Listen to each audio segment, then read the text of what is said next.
മകളെ, ജെറുസലേം വചനകൂടാരത്തിൽ നിന്ന് 3 മിനിറ്റ് പ്രാർത്ഥനയ്ക്കായി കടന്നു വന്നുകൊണ്ടിരിക്കുന്ന എല്ലാ കൈക്കുഞ്ഞുങ്ങളെയും, ബാലികാബാലന്മാരെയും, യുവജനങ്ങളെയും, ദമ്പതികളെയും, ഏകസ്ഥരെയും, പ്രേക്ഷിതരെയും, ശുശ്രൂഷകരെയും, അപ്പസ്തോല ഗണങ്ങളെയും ഇതാ പരിശുദ്ധ അമ്മയുടെ വിമല ഹൃദയം വഴി ഈശോയ്ക്ക് സമർപ്പിക്കുകയാണ്. നമ്മുടെ ജീവിതമാകുന്ന തീർത്ഥാടനത്തിലെ ഓരോ കേന്ദ്രങ്ങളിലും ഓരോ കാലഘട്ടങ്ങളിലും അഭയം വരുളുന്ന സ്നേഹനിധിയാണ് നമ്മുടെ ദൈവം. ആ ദൈവമായ കർത്താവ് നമ്മോട് സംസാരിക്കുന്നു. വിലാപത്തിൻ്റെ പുസ്തകം 3-ാം അധ്യായം 25-ാം വാക്യം. തന്നെ കാത്തിരിക്കുന്നവർക്കും തന്നെ തേടുന്നവർക്കും കർത്താവ് നല്ലവനാണ്. ഇന്ന് ഈ ശുശ്രൂഷയിൽ സംബന്ധിച്ചു കൊണ്ടിരിക്കുന്ന ഓരോരുത്തരുടെയും അടുത്തു വന്ന് കർത്താവ് നിൽക്കുകയാണ്, കണ്ണുനീര് തുടയ്ക്കുകയാണ്, പ്രതിസന്ധികളെ തരണം ചെയ്യാൻ ശക്തിപ്പെടുത്തുകയാണ്. ആരൊക്കെ യേശുവിനെ സ്നേഹിക്കുന്നവരുണ്ടോ, അനുഗമിക്കുന്നവരുണ്ടോ, അവർക്ക് മാത്രമേ അവിടുന്ന് നല്ലവനാണെന്ന് തിരിച്ചറിയാൻ സാധിക്കുക. ജീവിതത്തിലെ ഏതു നിമിഷത്തിലും സമീപിക്കാവുന്ന സ്വർഗശക്തിയാണ് ഈശോ.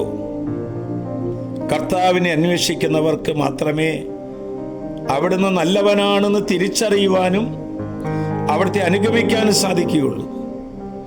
വിജയങ്ങളിലും പരാജയങ്ങളിലും അപമാനത്തിലും പ്രശ്നത്തിലും ഓടിയെടുക്കാവുന്ന രക്ഷാകേന്ദ്രമാണ് നമ്മുടെ സ്നേഹനിധിയായ ഈശോ.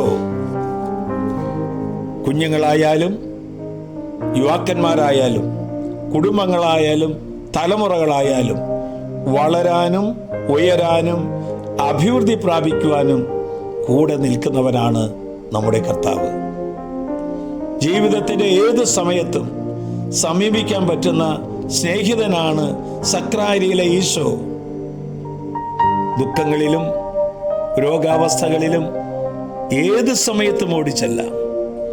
രാവും പകലും സക്രാരിയിൽ ഈശോ എനിക്കായി, നമുക്ക് ഓരോരുത്തർക്കായി കാത്തിരിക്കുകയാണ്. ആപത്തും ദുരിതങ്ങളും ഞെരുക്കുന്ന ദൗർഭാഗ്യങ്ങളും സഹനത്തിലൂടെ കടന്നു പോകുമ്പോഴും കർത്താവ് നല്ലവനാണ് എന്ന് പറയുകയാണ്. പിശാച് നമ്മെ വശീകരിക്കാൻ, ആക്രമിക്കാൻ ശ്രമിക്കുമ്പോൾ ആത്മീയമായ നിധി നഷ്ടപ്പെടാതിരിക്കാൻ കർത്താവ് നല്ലവനാണെന്ന് നമ്മൾ രുചിച്ചറിയണം. നിത്യതയുടെ കണ്ണുകളിലൂടെ, വചനത്തിൻ്റെ കണ്ണുകളിലൂടെ ദൈവത്തെ തേടുന്നവർക്കും അവിടുത്തെ അന്വേഷിക്കുന്നവർക്കും കർത്താവ് നല്ലവനാണ്.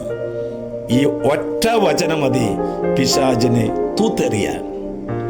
ആശ്വാസപ്രദമായ രാത്രി, പ്രതീക്ഷാനിർഭരമായ പ്രഭാതം, സൽപ്രവർത്തികൾ നിറഞ്ഞ ദിവസം നൽകി അവിടുന്ന് നമ്മെ അനുഗ്രഹിക്കട്ടെ. നമ്മുടെ കർത്താവ് ഈശോ മിശിഹായുടെ കൃപയും പിതാവായ ദൈവത്തിൻ്റെ സ്നേഹവും പരിശുദ്ധാത്മാവിന്റെ സഹവാസവും നാം എല്ലാവരോടും കൂടി ഉണ്ടായിരിക്കട്ടെ, ഇപ്പോഴും എപ്പോഴും എന്നേക്കും.